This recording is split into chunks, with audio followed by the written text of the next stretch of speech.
Thank you to Larry Elder. You've got 15 seconds for some wisdom. Wisdom? Bring it. Vote Republican. Donald Trump is right. If there are more Republicans there so we can overcome this filibuster, that's what you ought to do. Vote Republican. And where Do can I we get listen to 15 you? seconds? No, because you're here. Where can we listen to you, Larry? Where can we listen to more of your wisdom?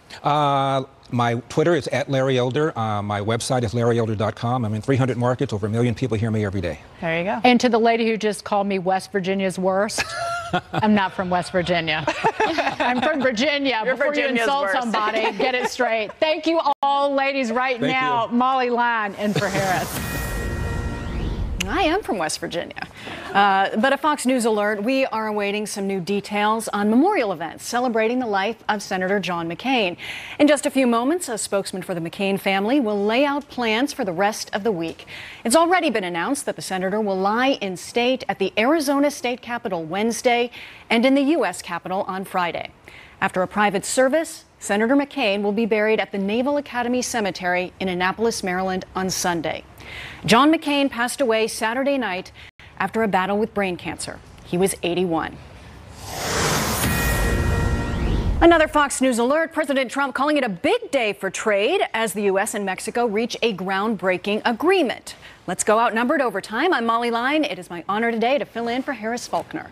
The Dow soaring today after the president announced that the U.S. has reached a preliminary agreement on a trade deal with Mexico to replace NAFTA, amid questions about whether Canada will enter the deal or make a separate agreement.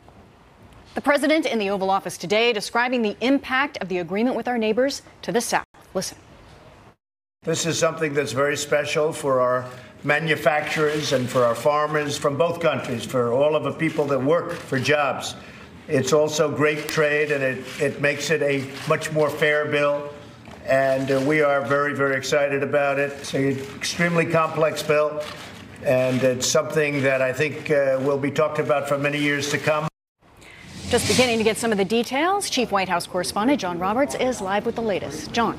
Molly, good afternoon to you. The president there in the Oval Office touting a new trade relationship with Mexico. And at the same time that he was talking to the press from the Oval Office, he had on the phone with him the outgoing president of Mexico, Enrique Peña Nieto. What this does is it tweaks a lot of trade provisions that exist under the current NAFTA agreement. But the president is calling it the U.S.-Mexico trade agreement because he says he doesn't like the word NAFTA. Listen here. I like to call this deal the United States-Mexico Trade Agreement. I think it's an elegant name. I think NAFTA has a lot of bad connotations for the United States because it was a ripoff. It was a deal that was a horrible deal for our country. Now, what was really interesting about this whole thing is that the president has often had a very rocky relationship with President Peña Nieto of Mexico. But Peña Nieto on the telephone with him on the speakerphone so we could all hear is all in for this deal. Listen here. I am really grateful, Mr. President. I want to tell you that I greatly recognize and acknowledge your political will and your participation in this. It's been difficult, complex, and a very hard negotiation altogether, with difficult moments, of course. But I truly acknowledge now the fact that we've been able to reach an agreement. By the way, that was the voice of a translator. Peña Nieto's voice is somewhat deeper than that. So here's some of what this new agreement will do in terms of automobile manufacturing. It changes the rules of origin for auto parts. 75% of auto content must be made in the United States and Mexico, and 40 to 45% of auto content must be made by workers earning at least $16 an hour. There's a lot of other auto provisions as well, but no time to go into all of them. In agriculture, it will enhance trade in agricultural goods between the two nations, and in textiles promote greater use of U.S. fibers, yarns, and fabrics, among other things. All of this puts an enormous amount of pressure on Canada to come back to the table and craft a new deal with the United States, either under the auspices of NAFTA or a separate bilateral deal, as the president says he has just signed with Mexico. Canada's initial response from the Foreign Ministry, Canada is encouraged by the continued optimism shown by our negotiating partners. Progress between Mexico and the United States is a necessary necessary requirement for any renewed NAFTA agreement. We are in regular contact with our negotiating partners, and we will continue to work toward a modernized NAFTA. We will only sign a new NAFTA that is good for Canada and good for the middle class. The president said in the Oval Office that he'd be calling the Canadian Prime Minister Justin Trudeau. I don't know if it'll be later today, but he said it will be soon.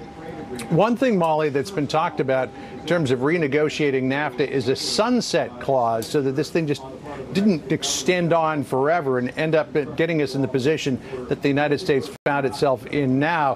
What this deal will do, it's sort of a modified sunset provision. It'll run for a period of 16 years with a revision period of 6 years. So 6 years into those 16 years, they'll take a look at it and say, are things going along okay? And if they are, then they'll renew it for another 16 years. So it's a little bit of a hybrid there. Anybody who's done a television contract will know about that. You get a 4-year contract, but then you get like a 2-year cycle. So that's kind of the way that this goes. All right, John Roberts, thank you so much. Fascinating to see those developments and the way they were laid out there a little bit over the phone. Thanks for keeping us up to date there from the White House. Bet. And for more on all of this, let's bring in Charles Payne, host of Making Money with Charles Payne on the Fox Business Network. Thanks for being here. No, it's great to be here. It's a great day to be here, as a matter of fact. I was just going to say, this has been pretty interesting. This is a promise that the president made on the campaign trail. So in essence, I suppose he could say, hey, look, I kept this promise, as well as some of the other economic promises that he says that he was trying to keep. How big is this? You know, the Dow being up 270 points speaks volumes about how big this is. All the other major stock market indices are shattering records today. They're all at all-time highs. And if you dig deeper, some of the industries, auto parts makers, for instance, their shares are through the roof. So, I think that speaks volumes for where we are with this, how people feel about this. You couple it, as you were saying, with other promises kept to keep the economy going. On Friday, the Atlanta Fed said, you know what? Right now, this quarter, and it's still early, we're midway through it, but we're growing at about 4.3%, 4.6%. We started last Monday at 4.3%. So as the data keeps coming through, it feels like our economy is getting stronger and stronger. What I love about this, Molly, it's a win-win. It really is a win-win for everyone. For instance, that part with the workers making $16. Canada is going to look at that and they're going to love it because Canada competes with Mexico. And Mexico, if they can have some sort of a point where they can't go below, and $16 being sort of a threshold, that makes it more easier, rather, for Canada to compete for some of those auto contracts. And that's kind of the big question now. It seems like some of the work's been done with Mexico, although they do have a political transition coming up. Does Canada join? Does Canada work out its own deal? I think it would behoove Canada to join, honestly. Now, there are two main sticking points with Canada. One is how we resolve disputes. There's something called a Chapter 19 in the current NAFTA deal, and where you get sort of a cross-country panel. We've lost a lot of those, okay? Some we shouldn't have. We've lost too many of those, in fact. And Canada's going to be loath to give that up because they've won some of these battles that, to be quite frank with you, have been unfair to American workers. So they don't want to give that up, and they want to protect certain industries like dairy. Looking ahead, there's a political transition coming up in Mexico. President-elect Lopez Obrador set to take over for Peña Nieto. Right. We just heard that very nice conversation there with the president. That seemed to be very positive. We have a political transition coming here in America, or the midterms coming up. Who knows what will happen? Could this deal be affected by that? Absolutely. But this is also that those things also add a certain sense of urgency as well. Interesting enough, though, both the outgoing and current Mexican government were involved in this. Energy is going to be the key to watch. The new government really sort of resistant on foreign oil companies being involved. By the same token, you look a little further south in Venezuela when they kicked out all the foreign Western expertise, and it really disrupted their business. So we'll see. So far, the socialist elected president of Mexico has been a pretty good negotiator on some of these deals. The big question, we've just got about 30 seconds left, but is this a win for the American worker? Absolutely. It's a grand slam for the American worker. It's a grand slam. It's really a win-win. These trade deals can be a win-win for everyone. China should be next. Really honest, good trade, fair trade, without subsidies, without the dumping. That's great for everyone involved. Man, China is one to watch, that's for sure. They are. Charles Payne. By the way, they did something overnight that gives us some hope with their currency. They stopped devaluing it. I think that's going to work out faster than people believe, too. We shall see. That's a hot one to watch for sure. All right, another Fox News alert. Right now, the McCain family spokesman is laying out more details about the memorial event scheduled for this week to remember the longtime senator. Meantime, the Senate is expected that their former colleague is expected to honor their former colleague when they meet later on this afternoon. Alicia Acuna has more from Phoenix. Alicia. Hi, Molly. Yes, and Fox News has confirmed that President Trump decided against releasing a White House statement after the death of Senator John McCain. The president did, however, tweet his condolences and sympathies to the late senator's family. Now, in the Senate, as you mentioned, Senate Minority Leader Democrat Chuck Schumer says he will introduce a resolution to rename the Russell Senate Office Building after McCain. It is expected to be an emotional day in the Senate today. We are being told by our senior producer for Capitol Hill, Chad Pergram, that when the Senate meets today at 4 p.m. Eastern, we can expect an invocation that will touch on the passing of McCain from Senate Chaplain Barry Black. Senate Majority Leader Mitch McConnell and Minority Leader Schumer will likely make some remarks on their friend. The timing of that, of course, will be up to the senators. Also, according to custom, they will drape a black cloth over McCain's desk and place a bouquet of flowers on top. This as preparations continue for his memorial services in Arizona. John McCain is an American hero. He's an icon. And he was larger than life in the state of Arizona, and I think he was larger than life in our national political debate. And he's just someone who's simply irreplaceable. His voice will be missed. Now, at the conclusion of what his office is calling a celebration of his life and legacy here in Arizona, McCain's casket will be flown to Washington, D.C., where he will lie in state in the U.S. Capitol Rotunda on Friday. Saturday is the memorial service celebrating the life of Senator John McCain at the Washington National Cathedral. And Molly, as per his wishes, he will be buried at the cemetery at the Naval Academy in Annapolis, Maryland. And as this news conference continues to happen, we will bring you the latest updates on what's going to happen here and in Washington. Molly? All right, Alicia Acuna, thank you very much.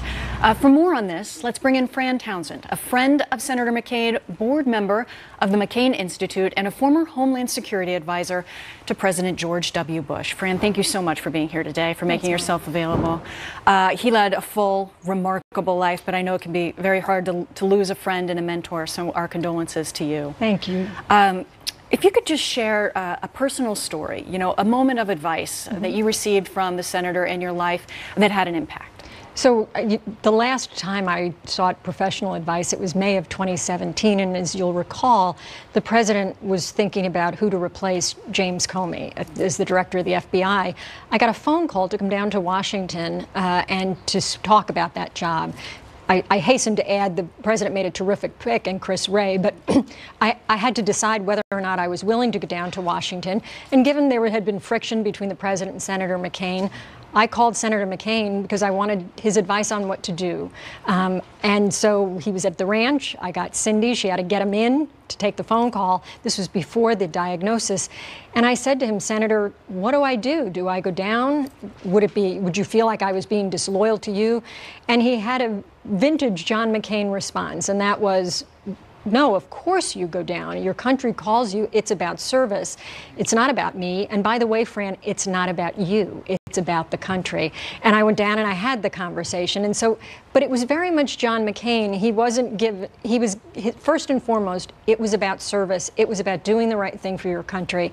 And I took that away from that conversation as being sort of a cornerstone of John's career. And I think that was a cornerstone that, in a sense, we all could observe in the way he lived his life. There was a moment on the campaign trail. I'm sure you've seen this many times, but we'd like to play it for just a moment if we can. Sure. I can't trust Obama. I have read about him, and he's an Arab. He is not. No? No, ma'am. He's a decent family man, citizen that I just happen to have disagreements with on fundamental issues, and that's what this campaign is all about. You know, the campaign trail can be a very difficult place, very harsh, and Senator McCain at that point in time when he was a candidate took a lot of hits, but he was so fast to snag that microphone, and you don't see that in American politics all that often. Your thoughts on that moment? You know, I'll tell you, Molly, that is the most famous, and understandably so, but he did it at the Al Smith dinner that year. He said very kind things about Barack Obama. He also, at another campaign stop, when a man said he was afraid of an Obama presidency if McCain lost, he was quick to say, look, I want to be president, but you have nothing to fear. I mean, it was really, John McCain wanted the presidency, but he wanted to get it the right way, and he wasn't going to play sort of those petty politics. And again, I think that speaks very much to his character. He's certainly irreplaceable, and you are one of the mentees, and others have come forward in recent days and talked about the advice that they've received. And there were some other folks that reached across the aisle, and we're beginning to see the end of sort of that particular generation, Ted Kennedy, Tip O'Neill, those folks that knew each other and worked together. Where do we go forward? Does Senator McCain understand that the legacy that he has and how we move forward holding on to that legacy? I think he did, but I think he understood that for years, long before his diagnosis. I can tell you I traveled with him to the Munich Security Conference, and he would take new members of Congress, both senators and House members, Republicans and Democrats, because he wanted to spark their passion for national security issues, and he wanted them to share what he believed was important. He wanted them to get to know each other. He wanted them to laugh together and travel together and eat together. And that, I think, everyone who traveled with him, everyone who spent time with him on both sides of the aisle, understood he was trying to lay the seeds for the next generation to learn to do that.